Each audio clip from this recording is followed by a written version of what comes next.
ہے تیرا قرآن امام ہے تیرا منبر تیرا۔ اعوذ باللہ من الشیطان الرجیم، بسم اللہ الرحمن الرحیم۔ تمام ناظرین، حاضرین اور سامعین کی بارگاہ میں السلام علیکم ورحمۃ اللہ وبرکاتہ۔ پروگرام قصص القرآن کے ساتھ ہم آپ کے ساتھ موجود ہیں، اور الحمدللہ اس پروگرام میں ہم قرآن عظیم کے واقعات کو آپ کے سامنے بیان کرتے ہیں، اور اس سے ہم سب درس عبرت اور درس ہدایات اور اللہ نے جو ہمیں احکامات دیے ہم ان واقعات کے ذریعے سیکھتے ہیں۔ چنانچہ گزشتہ ہم نے ایپیسوڈ میں ذکر کیا تھا حضرت آدم علیہ السلام کی تخلیق کے حوالے سے، کہ آپ کی تخلیق کو کیسے کیا گیا، اور پھر آپ کی تخلیق ہوئی تو پھر اللہ تبارک و تعالیٰ نے آپ کو علم سکھایا، اور پھر فرشتوں کے سامنے آپ کی برتری کو ظاہر فرما کے آپ کو سجدے کا حکم دیا۔ اچھا، یہاں تک بات ہوئی۔ پھر ہم نے یہ بات پڑھی تھی کہ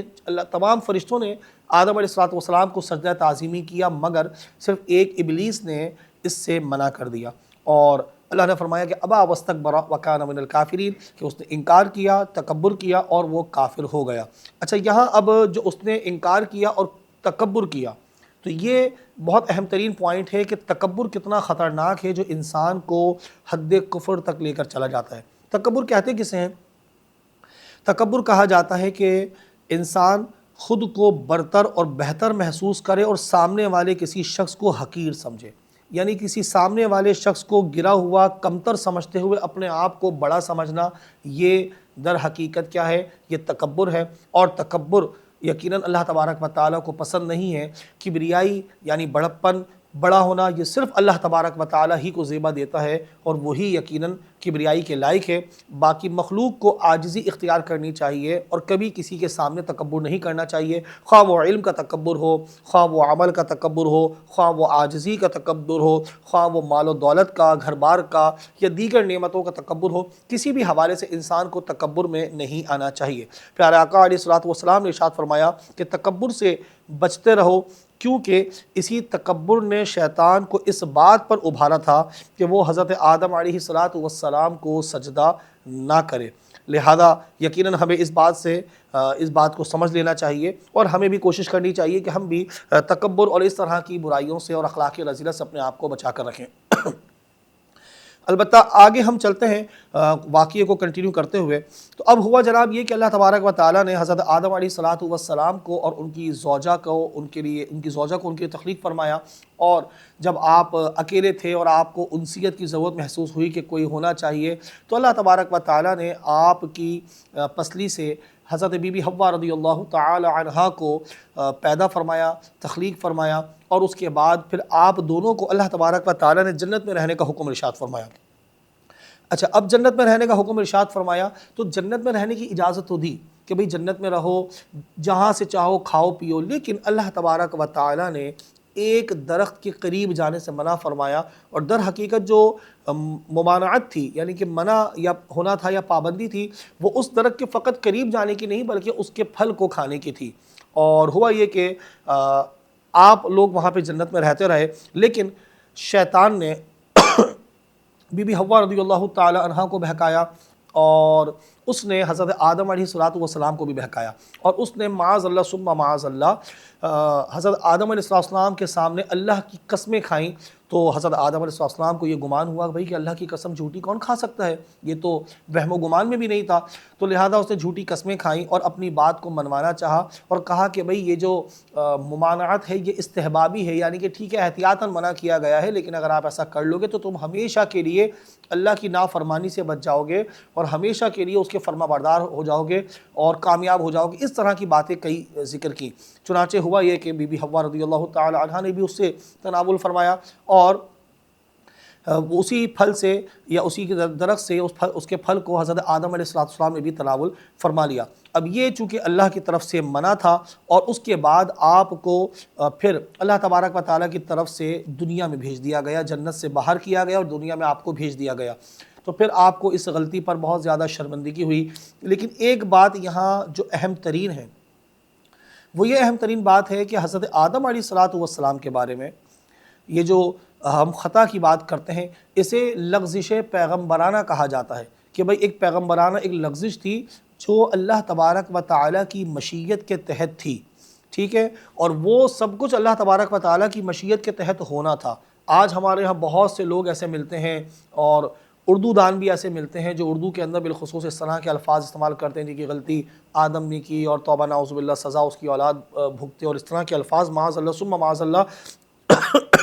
جو بہت زیادہ جرأت مندانہ ہیں، اور اللہ تبارک و تعالیٰ اس طرح کی بے ادبی اور گستاخی سے ہم سب کو محفوظ فرمائے، نقل کفر نباشد۔ تو لہذا میں نے وہ کوڈ کیا الفاظ یہاں پر، تو اس طرح کی باتیں کرتے ہیں اور ان کو خطا کار کہتے ہیں، گناہ گار کہہ دیتے ہیں، تو یہ چیزیں بالکل بھی ایک نبی کی شان کے لائق نہیں ہیں، اور کسی بھی انسان کو کسی بھی نبی کی شان میں گستاخی کرنے کی یا کوئی ایسا لفظ اور انداز اختیار کرنے کی قطعاً اجازت نہیں ہے کہ جس میں ہلکا سا بھی کوئی بے ادبی کا شائبہ یا پہلو نکلتا ہو۔ تو لہذا تمام مسلمانوں کو چاہیے کہ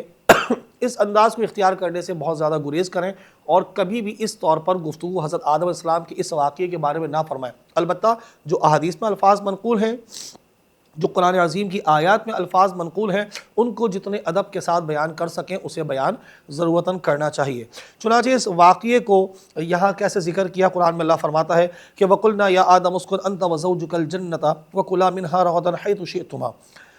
وَلَا تَقْرَبَا هَٰذِهِ الشَّجَرَةَ فَتَكُونَا مِنَ الظَّالِمِينَ فَأَزَلَّهُمَا الشَّيْطَانُ عَنْهَا فَأَخْرَجَهُمَا مِمَّا كَانَا فِيهِ وَقُلْنَا اهْبِطُوا بَعْضُكُمْ لِبَعْضٍ عَدُوٌّ وَلَكُمْ فِي الْأَرْضِ مُسْتَقَرٌّ وَمَتَاعٌ إِلَىٰ حِينٍ۔ فرمایا جی کہ اور ہم نے فرمایا کہ اے آدم، تم اور تمہاری بیوی جنت میں رہو اور بغیر روک ٹوک کے جہاں تمہارا جی چاہے کھاؤ، البتہ اس درخت کے قریب نہ جانا ورنہ حد سے بڑھنے والوں میں شامل ہو جاؤ گے۔ تو شیطان نے ان دونوں کو جنت میں لغزش دی، پس انہیں وہاں سے نکلوا دیا جہاں وہ رہتے تھے، اور ہم نے فرمایا کہ نیچے اتر جاؤ، تم ایک دوسرے کے دشمن بنو گے اور تمہارے لیے ایک خاص وقت تک زمین میں ٹھکانہ ہے اور زندگی گزارنے کا سامان ہے۔ اب دیکھیے یہاں اللہ تبارک و تعالیٰ نے واضح طور پر ارشاد فرما دیا کہ شیطان نے انہیں لغزش دلوا دی اور پھر آپ کو زمین پر بھیج دیا گیا۔ یہاں ایک بات بڑی اہم ترین اور نقطہ سیکھنے کا ہے، وہ یہ کہ اگرچہ در حقیقت جو ممانعت تھی اس پھل کو کھانے کی تھی، لیکن اللہ نے قریب جانے کا منع فرمایا۔ اس سے معلوم ہوا کہ جو چیزیں ممنوعہ ہیں، جو ناجائز ہوں، جو حرام ہوں اسلام میں، ہمیں ان کے قریب بھی نہیں جانا چاہیے، کیونکہ اگر ہم ان کے قریب جائیں گے، بس اوقات انسان سوچتا ہے کہ بھئی میں نے عمل تو نہیں کیا، میں نے اس چیز کو اپنایا تو نہیں ہے، لیکن میں قریب ہوں، تو جو باؤنڈری کے قریب ہوتا ہے اس کے لیے زیادہ گمان ہوتا ہے کہ وہ باؤنڈری کراس کر جائے بنسبت اس کے کہ جو باؤنڈری کے اندر سیف مقام پر موجود ہو۔ تو لہذا ہمیں کبھی بھی کسی غلط جگہ کی باؤنڈریز کے قریب بھی نہیں جانا چاہیے، تاکہ ہم اپنے آپ کو آزمائش میں نہ ڈالیں اور خدا نخواستہ اس غلط کام میں انوالو نہ ہو جائیں۔ البتہ ہوا یہ کہ اللہ تبارک و تعالیٰ نے ایک عرصے تک حضرت آدم علیہ السلام جو ہے اس بات پر شرمندہ رہے اور آپ اپنی لغزش کی معافی طلب کرتے رہے، حتیٰ کہ اللہ تبارک و تعالیٰ نے چند کلمات آپ کو سکھائے، اور پھر آپ نے ان کلمات کے ساتھ جب اللہ تبارک و تعالیٰ کی بارگاہ میں توبہ اور معافی کی درخواست کی تو الحمدللہ وہ قبول ہو گئی۔ اور یہاں اسی بات کو قرآن عظیم میں اگلی آیت میں ارشاد فرمایا گیا کہ فَتَلَقَّى آدم من ربہ کلمات فتاب علیہ انہ هو التواب الرحیم، پھر آدم نے اپنے رب سے کچھ کلمات سیکھ لیے تو اللہ نے اس کی توبہ قبول کی، بے شک وہی بہت توبہ قبول کرنے والا مہربان ہے۔ تو یہاں یہ بات بھی ہمیں معلوم ہوئی، اور یہ بات بھی ذہن نشین رکھیے کہ کوئی شخص اگر توبہ نعوذ باللہ نبیوں کو ظالم کہے گا تو وہ معاذ اللہ ثم معاذ اللہ وہ گستاخی کی طرف جائے گا۔ اسی طرح جتنے بھی انبیاء ہیں وہ تمام کے تمام معصوم ہیں،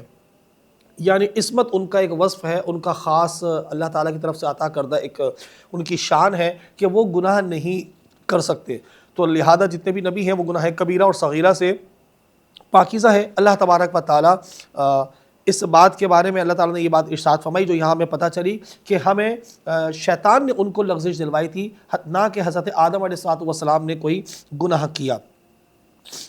پھر فرمایا جی کہ ہم نے فرمایا تم سب جنت سے اتر جاؤ،